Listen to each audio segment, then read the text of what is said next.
Hey, it's Lynn Brown. Welcome to the Gritty Women Global Podcast. I'm a results coach. So I'm going to give you the 60-second version of how I landed here. I was sick and tired of the results I was getting. How's that? I literally spent the first half of my life caught in the comparison trap, and it was like living in a mental prison. And then in my spare time, I was people pleasing. And that combo will take you nowhere fast, sister. Trust me. So I took one step in the direction of my dream, and notice I didn't say I had it all figured out and there was a complete blueprint on my desk. That would be heck to the no. It was not like that at all. But what I did was I bet on me for the first time. And I have a question for you. If you don't bet on you, why would anybody else? The very results that we're getting right now, all of us, are a direct result of our very best thinking. First time I heard that, it was like a 2x4 right between my eyes. I'm so amazed right now. I just am hearing over and over again, more than anything else, is this sense of overwhelm. It's like everyone's resilience tank is running on empty. There's this overall feeling of there's just not enough time. There's not enough resources. Or the employment, is upside down, or healthcare's sideways, or the education system is just swirling for answers.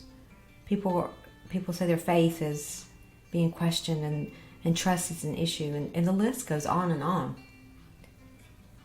The sign on my refrigerator right now in big, bold print says, "Control the controllables." Now, I'm going to just be totally transparent here with y'all. I am a recovered control freak. But what I'm discovering now in this mind-blowing experience called life is honestly, I can only control very few things. Really only one. The number one thing that I can control is my ability to stay in a place of joy. And that didn't always come easy for me. I'm just going to be honest with y'all. The first half of my life, I was not there. I'm not saying that the stuff doesn't still hit the fan, because it does. And life still shows up, and it still punches me in the gut, just like it does you. But my perspective has changed. How I see things has changed. And it continues to, daily. I really, honestly, I changed the way that I looked at things. And when I did that, it's really true. The things that I looked at began to change too. I no longer had to fear when someone had a different opinion than me. There was a time that I did. I was that person. I wanted everyone marching behind my drum. I wanted everyone to march behind the beat of my music. And if they didn't, then I was uncomfortable. And then oftentimes I would shrink into this "I'm not enough" thing. My measuring stick, regardless of the circumstances, always came up short. It didn't matter what it was. And I grew up in the church and singing the Sunday school songs about the joy, joy, joy, joy down in my heart. And I even had that verse, "The joy of the Lord is my strength," in a frame on my desk. But this is what I discovered. You can hear stuff, you can see stuff, you can even say things till the cows come home. But if you don't truly value your worth, and if you don't really, really believe those things for you, it's basically a bogus story for you. So right now, you know what? Maybe you feel like you are running on empty. Maybe you do. And trust me, I've been there. And I'm not saying that I won't get there again, but just a couple of things that I'm doing that are helping with that. But I discovered that having more money or time, or even fitting into my skinny jeans, those were not solutions. Those things did not replenish and refuel my empty tank. Joy is an inside job. It truly is. And I think we spend so much of our time chasing things on the outside. It's not an outside in deal. It's inside out. And I find it so interesting because everyone wants the big answer, from all the research and the latest thing coming out of wherever, Silicon Valley, or the latest, greatest, cutting edge solution to the problem, whatever the problem is. Nobody wants to look on the softer side for the solution. We want these kick butt solutions, but I'm just telling you right now, one of the hardest, toughest, grittiest emotions that there is to express is total, unspeakable joy. That tiny little word. And the best way for me to explain what I'm trying to say here is the struggle that we have with it. Expressing it is, I don't know, I can remember when my boys were babies, and I would just watch them while they were sleeping, and there was nothing more beautiful than that. Maybe because we're so tired at that point that when they're still and sleeping, it's just beautiful. But you know what I'm saying. It's just a beautiful thing to see them so, just helpless, vulnerable, cuddly duddly, laying there sleeping. But then all of a sudden, like, I would find myself getting really close to make sure they're breathing. And sometimes I'd even reach out and like touch them. I mean, nudge them. I wouldn't shake them to wake them up, but just nudge them to make them, watch them move. That's what I'm talking about. It is so hard to stay in the emotion of joy. And so many people are not even aware that they cannot express it. I've heard people say before, that I just can't, say thank you, or I can't say please forgive me. It's just like it just gets stuck in their throat. And so that's exactly what I'm talking about. But I'm sure you've experienced this before, or maybe you've said this before, but whatever the thing is that is causing this in you, joy is the one thing that will annihilate it. Joy is a giant slayer. I mean, it is the key that unlocks your heart. Trust me on this. It has happened to me. So here's one more for you. Maybe you finally worked up the courage to begin dating again after, a broken relationship. And you've gotten that courage to do that thing again, even though you're scared and you're fearful, but you do it again. So you go out and you have that first date, and you really are relaxed and you really enjoy yourself and everything's great. And then you before you even get back home, you're already beginning to question and sabotage and wonder what if that never happens again, or what if that person turns out to be a loser, or what if they don't call back. It's like this little voice in your head says, no, you don't think you're going to get caught off guard here. You keep your shields up, you keep your the wall up, you don't let your guard down, you don't let yourself be put into that position, that vulnerable position of truth. No, don't do it. But it's during these times where these movies, I call them mind movies, where they're just playing over and over that incessant story. It's a bogus story, BS, it's a lie, but it plays over and over like back in the day when a record would get stuck and it would skip. It just stuck on the same thing. And the only thing that comes out of these times is self-sabotage.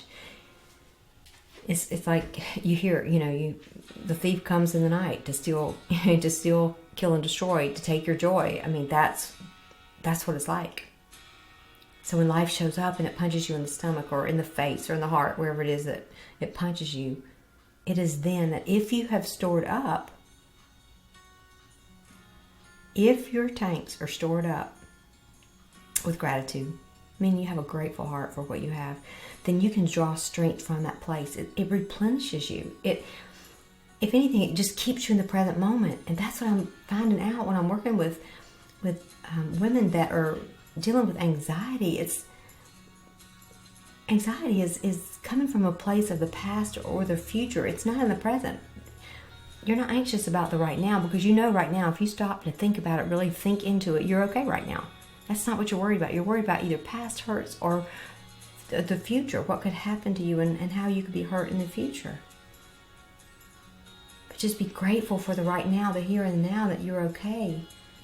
Trust me on this. I'm starting my 6th year of gratitude, writing daily gratitude, not just thinking about it, but actually writing it. And I'm so grateful for my gritty sister friend, Debbie, Debbie Stroman. I'll never forget. I was sitting at my desk 6 years ago, and I called her because life had just shown up and just punched me right in the face, you know, and I called her. I was like, I gotta have some help, and I'll never forget. She goes, "It's so simple." I was like, "What?" I was like, she said, "This is what I want you to do. I'm going to challenge you to write daily gratitude, 25 things a day." I was like, that is so nice, and I really appreciated it, but I wanted more than that. It just seemed too cheesy. It just seemed like too simple of an answer, a solution. I felt like I needed something a little bit more cutting edge. I wanted that kick butt solution. She said, "Lynn, just do it." Y'all, that was 6 years ago. I might have missed less than 5 days in a row. 5 times in the last 6 years. But that is something that I've done. And trust me, prior to that, discipline was not anything that was in the same sentence with Lynn Brown. But from that, it's been amazing how many new, creative, and positive habits that have become part of my daily routine. So this topic is pretty important. And honestly, it must be more important than we really know, because even in my favorite book, the Bible, gratitude and giving thanks, it's mentioned over 300 times. So listen, my gritty sister, I want you to slow down enough to really think, truly think into your value, who you are, who created you, what you're here for, your purpose. And if, you know what, maybe honestly you're not really convinced of your worth right now. Well, I'll tell you what, you just borrow some of my belief, because I have that belief in you, because there was a time that I didn't have it for myself, and I had to do the same thing. I had to borrow belief from all my mentors. And there's sometimes I still have to do it. I'll be honest with you. But you are unstoppable. You are unshakable. You're enough. You are enough. And you're never too much. And no, you're not too big for your britches just because you're stepping out on your purpose, and some people are looking at you and rolling your eyes or questioning how you're going to do it, or who do you think you are. You got to believe who you are. You're created perfectly. You're created for greatness. You're created for such a time as this. That's why you're here. So I just want to encourage you to wake up. It's time to wake up. It's time for you to run confidently in the direction of what sets your soul on fire. Y'all, the world needs us now more than ever. There's so many people that are hurting, so many people that need encouragement, so many people need to see you live your life so that they will too believe in themselves enough to do the same. I honestly don't believe there's ever been a greater opportunity than the one that we have before us right now. So do whatever. Grab your slingshot, your 5 rocks, I don't care. Your shield, your Starbucks, I don't know, your favorite playlist, whatever it takes. But revive your joy. Reset it, revisit it. Y'all, it's real. It's really real. Truly, the joy of the Lord will be your strength. It's not just a meme. It's not just a cute little Bible verse to put on your desk. It's for real. It's a weapon. Joy is a weapon. A good kind of weapon. Now, you know what I mean.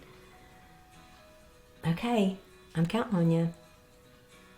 Let me know if I can help you in any way. You can reach out to me. Lynn, Lynne, at lynnbrown.net.